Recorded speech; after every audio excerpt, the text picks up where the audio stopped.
গতকাল বাড়িতে table fan ঠিক করছিল পঙ্কজ। পরিবারের দাবি, যখন ফ্যান ঠিক করছিল সেই সময় বিদ্যুৎ ছিল না, লোডশেডিং হয়েছিল। ফ্যান ঠিক করতে করতেই সেই সময় লাইন চলে আসে। এরপরে বিদ্যুৎ পৃষ্ঠ হয়ে গুরুতর জখম হয় পঙ্কজ। পরিবারের সদস্যদের নজরে পড়ে পঙ্কজ অচৈতন্য অবস্থায় পড়ে আছে ঘরে।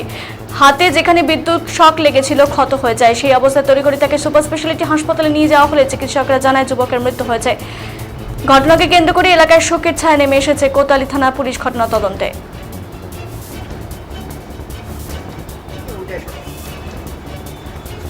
আমার নন্দনরাম, আমার বাড়ি হচ্ছে কালিয়াগঞ্জ গুয়াবাড়ি। ঘটনা অ্যাকচুয়ালি যখন ঘটনা ঘটে তখন তো আমি ছিলাম না, শুনেছি যে প্রচণ্ড গরম ছিল। গরমের মধ্যে হচ্ছে অটোমেটিক ইলেকট্রিক চলে যায়। ওই বাড়ির ফ্যান খারাপ ছিল, সেই মুহূর্তে ও হচ্ছে বাড়ির ফ্যানটা ঠিক করছিল।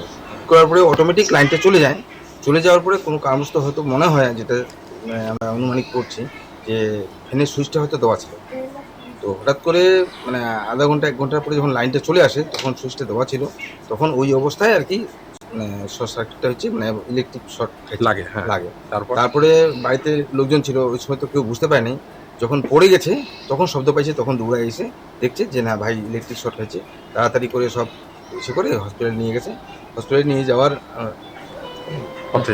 অনেক রাস্তার আগে ডাক্তার তো বললো, যখন সদর হসপিটালে অ্যাডমিশন হয়েছে, 10 তারা অ্যাডমিশন করানো, তখন বললো যে মারা গেছে, এক্সপায়ার হয়ে গেছে। ওই হচ্ছে তোমার হচ্ছে 2 ভাই আছে, 2 ভাইয়ের উপরে ফ্যামিলিটা ডিপেন্ডেন্ট করতো।